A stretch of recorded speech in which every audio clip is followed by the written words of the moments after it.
मित्रों, प्रिय विद्यार्थियों, कक्षा 8 की बीजगणित चल रही है गुणनखंड, और गुणनखंड के ही सीरीज में आज कुछ इस तरह के बीजगणितों का गुणनखंड पढ़ेंगे। X square plus b x plus c, इस प्रकार के बीजी व्यंजकों के गुणनखंड पढ़ेंगे। तो इस प्रकार के बीजगणित को गुणनखंड, यहाँ पे आप देख रहे हैं, यहाँ पे बी और सी जो हैं आपके पूर्णांक संख्या है, अंकीय गुणांक है, और एक्स चर संख्या का यह आपका बीजी व्यंजक है। तो इस तरह के जब सवालों को हल किया जाता है तो यह बीच वाला जो आपकी पूर्णांक संख्या है, इसको दो पदों में हम बांटते हैं कुछ इस तरह से, a प्लस बी, एक्स इसका गुणांक है, और c जो है यह वाला जो गुणांक है इसको a इंटू बी के रूप में लिखते हैं। तो इसको एक उदाहरण लेके अच्छी तरह से हम समझ सकते हैं। सपोज दैट कि जैसे हम एक प्रश्न लिए x square plus b x square plus 5x plus 6। अब इसकी मदद से यह चीज़ हम अच्छी तरह से समझ सकते हैं। तो बच्चों देख रहे हैं कि इसमें 3 पद हैं। यहाँ पे b की वैल्यू देखिए 5 है, यहाँ पे c की वैल्यू देखिए 6 है। तो यहाँ पे 3 पद हैं, ये पहला पद है, दूसरा पद है और ये तीसरा पद। इसमें कुछ ऐसी कंडीशन बनती है कि इस बीच वाले पद को हमको दो पदों में बांटना पड़ता है, दो पदों में इसको बनाना पड़ता है। जैसे यहाँ पे बीच वाला पद आपका दिया है a प्लस बी, तो यहाँ पे a प्लस बी की ऐसा मान रखें कि जोड़ने पे 5 ही आए। लेकिन यहाँ पे जैसे ए बी लिखा है तो a और b का जो यहाँ पे हम मान लेंगे, अगर इनका गुणा करें तो गुणनफल पहले और तीसरे के गुणनफल के बराबर होना चाहिए। फिर से समझते हैं, यहाँ पे फिर से आते हैं। 3 पद हैं, इन तीनों पदों में दूसरे वाले पद के इस अंकीय गुणांक को इस तरह से हमको बनाना है कि इसको दो पदों में हम बांट दें। तो दो पदों में बांटने के लिए a प्लस बी माने a और b की वैल्यू फाइंड आउट करने के लिए सबसे पहले हम क्या करते हैं कि पहले और तीसरे पद के जो मान होते हैं उसका गुणा करते हैं।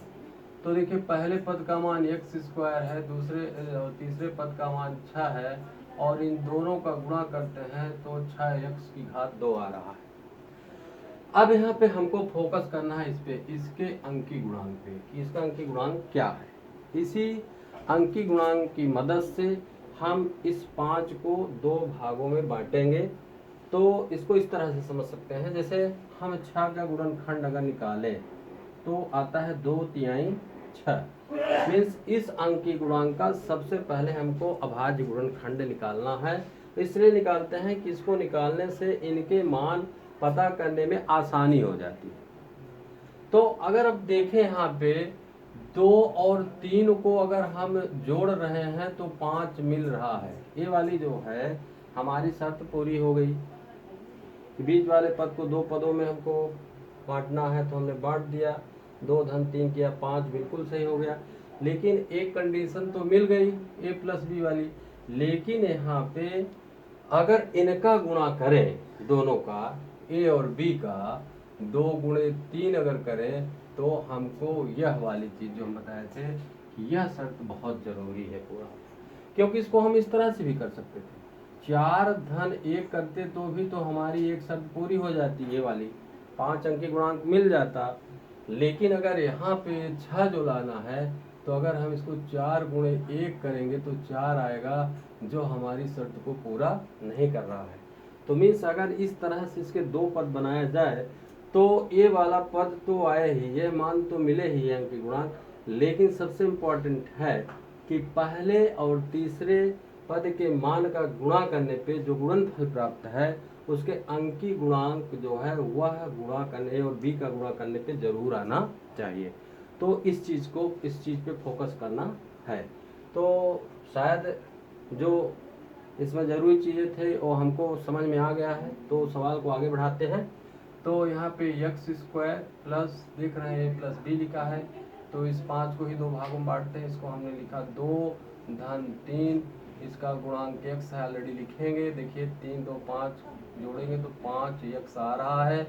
फिर वही जो हमने कंडीशन बताया कि ये गुणा जो किए हैं पहले और तीसरे पद के गुणनफल जो आया है उसका ये देखते हैं, तो ये भी बिल्कुल सही आ रहा है। तो इसको हम लिखते हैं 6 ऑलरेडी लिख लेते हैं। कंडीशन देखने के लिए है 3 दूनी 6x स्क्वायर आ रहा है। देखिए जैसे 2x गुणे 3x करेंगे, 3 दूनी 6 x का गुणा x स्क्वायर मीन्स इसको भी बिल्कुल कंप्लीट हो रहा है। तो इसको हम आगे बढ़ाते हैं। अब इसको इस तरह से लिखेंगे x स्क्वायर प्लस 2 का गुणा x से 2x, 3 का गुणा x से 3x धन 6। अब देखिए इस तरह से 4 पद बना है। अब इन चारों पदों में दो पदों में हमको उभयनिष्ठ गुणनखंड लेना है। थोड़ा और सरल बनाते हैं इसको हम x को स्क्वायर में x इंटू एक्स करते हैं। इसको 2x ऑलरेडी पहले से है, 3x ऑलरेडी पहले से है, इसको हम 2/3 6 करते हैं। फैक्टराइज देखिए 3 यहाँ पे है तो 2/3 6 के तो थोड़ा आसान होगा। अब देखिए निकालेंगे तो कोई बहुत दिमाग लगाने की जरूरत नहीं है। इन दोनों में देख रहे हैं x और इसमें भी x है, कॉमन है जिसको हम बाहर लेते हैं। ऑलरेडी इस पर डिस्कस होता आ रहा है। तो यहाँ पे पहले पद में x बच रहा है धन दूसरे पद में 2 बच रहा है। फिर यहाँ इन दोनों पदों में देखते हैं तो ये 3 इसमें भी दिखाई दे रहा है, 3 इसमें। तो अगर 3 बाहर लेते हैं तो पहले पद में x बच रहा है, दूसरे पद में 2 बच रहा है। अब देखिए 4 पद से अब 2 पद हमारा बना है। अब इन 2 पदों में देखना है कि कौन सा उभयनिष्ठ चीज हमको दिखाई दे, एक जैसे चीज दिखाई दे। तो देख रहे हैं x+2 x+3 दोनों पदों में है। तो इस तरह से x+2 को हम बाहर लेते हैं तो पहले पद में x बच रहा है प्लस दूसरे पद में 3 बच रहा है। इस प्रकार से इस बीजी व्यंजक का गुणनखंड x+2 और x+3 प्राप्त हुआ। अब इसका एक्सरसाइज करने देखिए हम फिर से एक बार पुनः रिवीजन करते हैं कि एक बीजी व्यंजक दिया है, इस प्रकार का है x square plus b x plus c प्रकार का है, जिसमें हमको गुणनखंड ज्ञात करना है। तो इसका पहला नियम यह है कि इसके पहले पद और अंतिम पद तीसरा पद का गुणा करते हैं। तो देखिए हमने गुणा किया, पहला पद x स्क्वायर, अंतिम पद 6 है, गुणा किया तो 6x स्क्वायर। अब ये चीज हमको ध्यान देना है कि बीच वाले पद के ये जो 5 अंकी गुणांक है इसके 2 पद बनाना है। तो 2 पद बनाने के लिए थोड़ा सावधानी बरतनी है। देखिए जो गुणनफल आया है इसका अंकी गुणांक 6 है, इसका हम भाज्य गुणनखंड पहले निकालते हैं। निकाले 2/3 6, बड़े आसानी से देख रहे हैं कि 2 और 3 को जोड़ रहे हैं तो 5 मुझे मिल रहा है। अब दूसरी शर्त बहुत जरूरी है, यह शर्त पूरी होनी चाहिए। एक शर्त पूरी होने से काम होने वाला नहीं है, क्योंकि हमने समझाया कि अगर 4 धन 1 करेंगे तो भी तो 5 आ रहा है, लेकिन यह शर्त नहीं पूरी हो रही है गुणनफल वाली। 4 एकम 4 आ रहा है, से सही कंप्लीट इसके लिए काम नहीं है। तो इस चीज़ का ध्यान देते हैं। तो देखिए 2 धन 3 लिए, आसानी से मिल गया। इसका फैक्टर करते हैं तो बड़ी आसानी से मिलता है। तो 2 और 3 मिला तो 2 धन 3 बराबर 5 भी मिला, और 2 का 3 में गुणा किया तो 6 भी मिला। इस तरह से इसको हम हल कर सकते हैं।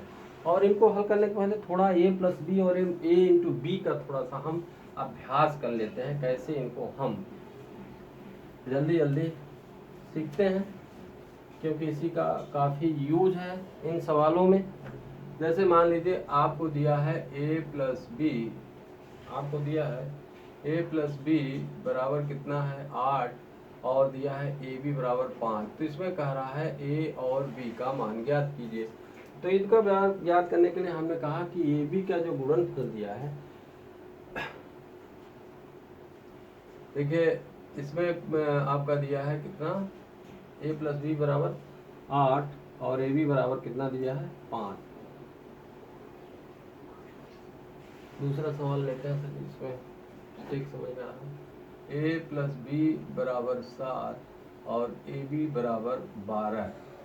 ठीक, अब इसका हम ab का जो गुणनफल आपका दिया है 12 है, तो हम इसका फैक्टर निकालेंगे, इस तरह से निकालेंगे 2 छंग 12, 2 तिहाई 6। अब हम इसके 2 ही पद बनाना है, 3 पद नहीं बनाना है। तो थोड़ा सा अगर हम ध्यान दें तो 2 दूनी 4 मिल रहा है और 1 3 मिल रहा है। तो अगर हम देखें a का मान a प्लस बी जैसे दिया है, a का मान अगर 4 ले लें और b का मान अगर 3 ले, 3 को जोड़ने पे 7 मिल रहा है। अब ए बी का मान आपको कितना मिलना चाहिए, 12। तो देखिए ए का मान 4 लिए हैं, बी का मान 3 लिए हैं, 4 तिहाई 12। तो इस तरह से ए और बी का मान हम अभ्यास एक कर रहे हैं, जो ये सवाल लगाएंगे इसी के अभ्यास के लिए शुरू में इसको हम करते हैं। फिर आगे बढ़ते हैं, 2 सवाल और करते हैं। मान के चलिए ए प्लस बी बराबर -1 दिया है और ए बी बराबर -12 दिया है। अब इसका जब फैक्टर करते हैं तो इस पे भी आपको ध्यान देना है। अब इसको हम 12 का फैक्टर करेंगे तो वही होगा, इसी तरह से आपका आ रहा है। तो इसको हम देख रहे हैं 4 और 3 में हुआ ही है, तो यहाँ पे ऋण 1 आ रहा है। तो यहाँ पे थोड़ा सा आपको दिमाग लगाना है। दिमाग ये लगाना है कि अगर यहाँ पे ऋण धन 4 करते हैं तो 4 में 3 घट रहा, 1 आ रहा है, जबकि आना कितना चाहिए, ऋण 1।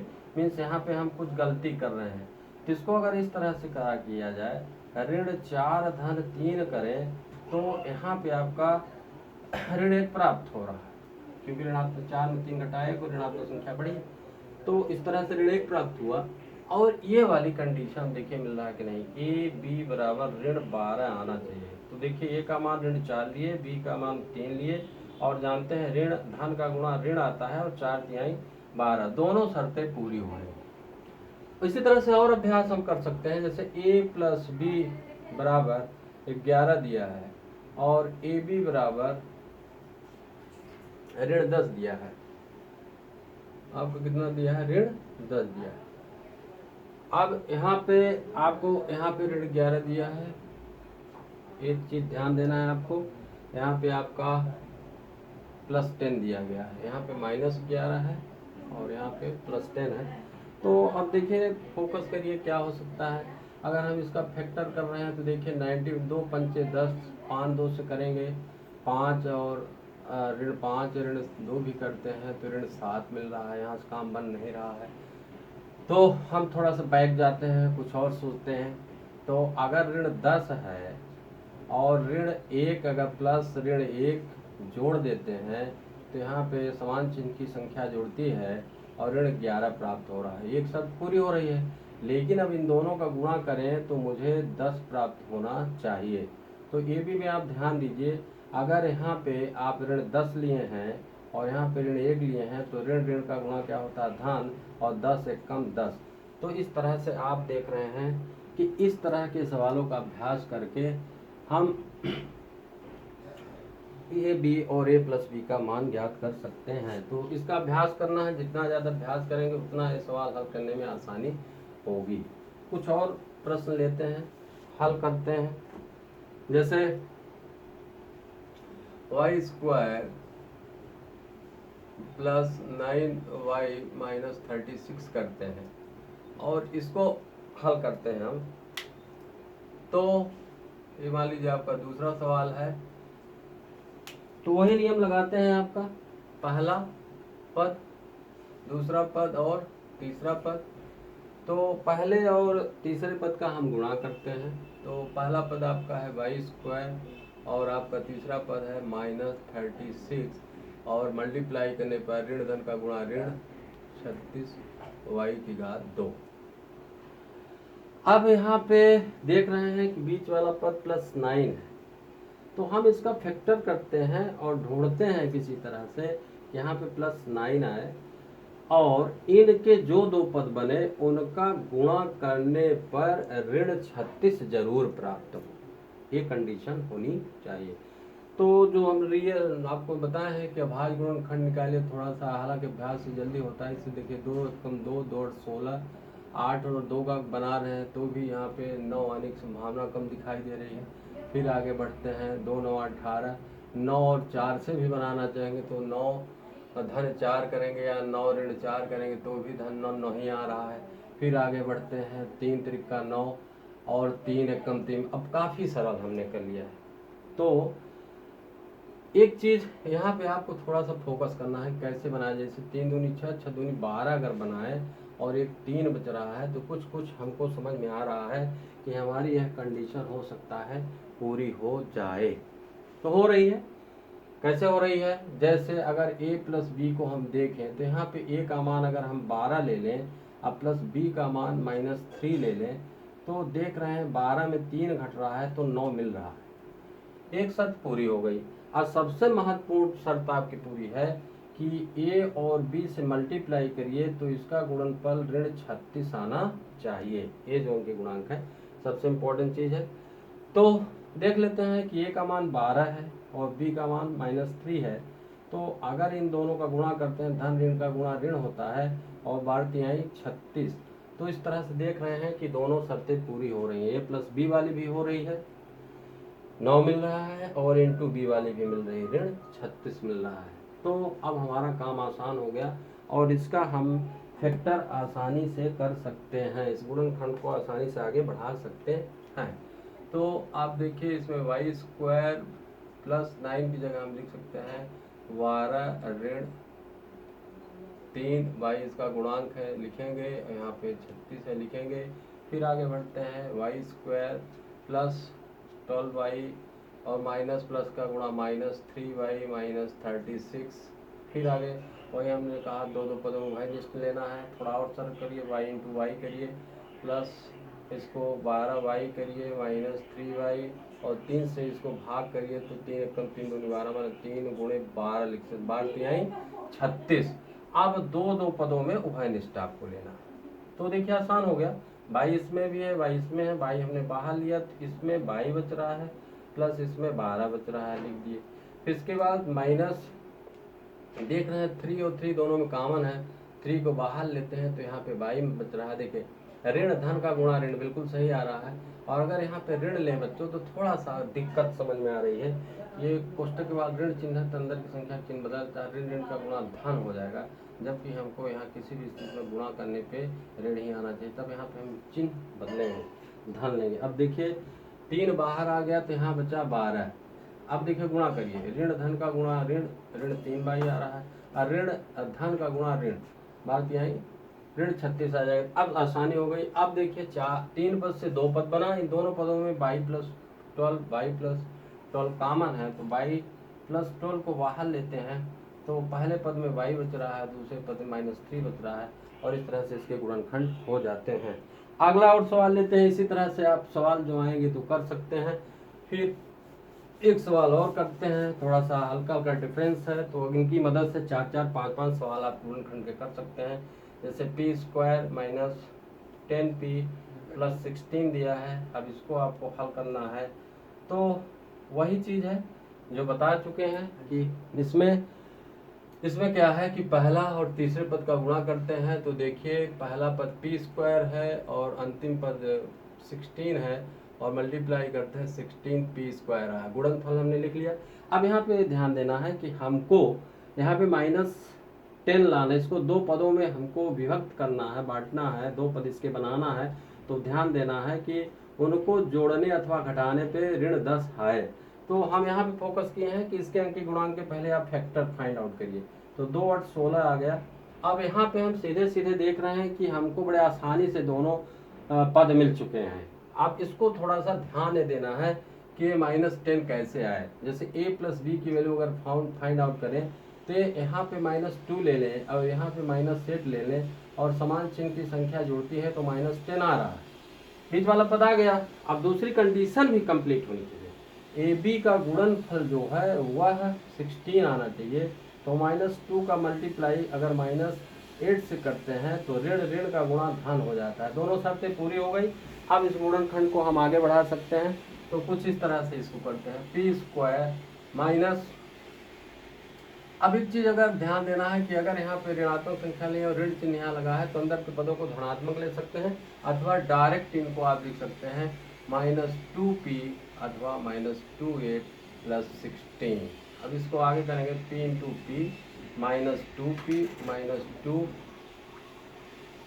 यहाँ पे आपका कितना था 8p लिखना है, 8p है और यहाँ पे आप क्या करेंगे 8p और इसको लिखेंगे 2 गुणे 8, 8 दूनी 16। अब इन दो पदों में गुणा करना, आपको फैक्टर उभयनिष्ठ लेना है। तो p देख रहे हैं दोनों में, p को बाहर लिए तो पहले पद में p, दूसरे पद में -2 बच रहा है, और यहाँ पे -8 ले रहे हैं तो यहाँ पे p बच रहा है। देखिए 8 यहाँ भी है, यहाँ भी बाहर हमने लिया। अब यहाँ पे माइनस आपको लेना है कि ऋण ऋण का गुणा धन हो जाएगा, और यहाँ पे 8 बाहर गया है तो 2 बच रहा है। तो इस तरह से दोनों पदों में देखते हैं क्या कॉमन है। तो देख रहे हैं p-2 को बाहर ले रहे हैं तो यहाँ पे आपका बच रहा है p, और यहाँ पे बच रहा है -8। इस तरह से इसके गुणनखंड हो जाते हैं। इसी तरह से और सवाल देख लेते हैं थोड़ा सा जल्दी जल्दी, कुछ डिफरेंट। इससे भी 4-5 सवाल इस तरह से आपके जो चैप्टर में है आप हल कर सकते हैं। एक छोटा सा उदाहरण और लेते हैं। मान के चलिए n स्क्वायर -3n -40 देख रहे हैं, बीच वाला माइनस है, ये भी पद माइनस है। इस तरह से भी प्रॉब्लम आएगी तो कैसे हल करेंगे? कुछ नहीं, वही पूरा आपका जो है नियम वही लगाना है। अंतिम पद और प्रथम पद का गुणा करेंगे तो ऋण 40 का गुणा हो जाएगा n स्क्वायर से, तो ऋण और धन का गुणा ऋण ही प्राप्त होगा। ये तो पहला कंडीशन हो गया। अब क्या करना है, इसके आपके दो पद बनाने हैं। तो इसको बनाने के लिए हम बताए हैं कि ये अंकी गुणांक जो है इसको बाहर करिए, इसका फैक्टर करिए, 2 दूनी 4, फिर 2 दाहन 20, 2 पंचे 10। अब ध्यान दीजिए कि इसमें हम दो पद कैसे बनाएं। तो ध्यान दीजिए, अगर ये 2 दूनी 4 दूनी 8 करें तो 8 और 5 का फैक्टर बन रहा है।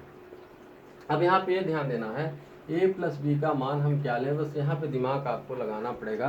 तो यहाँ पे अगर हम -8 ले लें की वैल्यू, a की +5 ले लें तो देख रहे हैं कि -3 आ रहा है। ये कंडीशन हमारी कंप्लीट हो गई -3 वाली, इसके दो पद भी बन गए। अब सबसे इम्पोर्टेंट है कि इन दोनों का गुणा करने पे -40 आपको फाइंड आउट मिलनी चाहिए। तो देखते हैं कि मिलता है कि नहीं। इसकी वैल्यू है -8, इसकी वैल्यू है 5, और हम जानते हैं धन ऋण का गुणा ऋण होता है 8 पंचे 40, और कंप्लीट हमारी शर्तें पूरी हो रही हैं। तो इसको हम आगे बढ़ाते हैं कुछ, तो इस तरह से n स्क्वायर माइनस, इसको आप कर सकते हैं कितना है 8n प्लस 3 5n -40, और इसको आगे बढ़ाएंगे तो n square -8n plus 5n और -5 × 8 पंचे 40। और देखिए ऋण 8 धन 5 ऋण 3n आ रहा है, बिल्कुल फाइनल है। और इसको n × n करेंगे, और यहाँ पे 8n प्लस 5n माइनस 5 × 8 करेंगे। अब इन दो पदों में आपको उभयनिष्ठ लेना है। तो यहाँ पे देख रहे हैं n आपका उभयनिष्ठ है, बाहर ले रहे हैं, जिसमें n बच रहा है, इसमें -8 बच रहा है, और इन दोनों में 5 कॉमन है दोनों पदों में, +5 बाहर ले रहे हैं तो यहाँ पे n बच रहा है और यहाँ पे 8 बच रहा है। अब ये 4 पद से दो पद बना, इन दोनों में देख रहे हैं n-8 कॉमन है, n-8 को हम बाहर ले रहे हैं तो पहले पद में n बच रहा है और दूसरे पद में +5 बच रहा है। तो इस तरह से आपके जो कोर्स में गुणनखंड के सवाल हैं तो आसानी से हल कर सकते हैं। कुछ सवाल और जल्दी से बता दें। चलिए बच्चों, आज की क्लास हम यही समाप्त करते हैं। अगली क्लास में और सारे गुणनखंड के सवाल आपको बताएंगे जो डिफरेंट टाइप हैं, कुछ टफ हैं, जिससे आपका बिल्कुल यह चैप्टर क्लियर हो जाए। तो यहीं पे हम क्लास को समाप्त करते हैं। Thank you.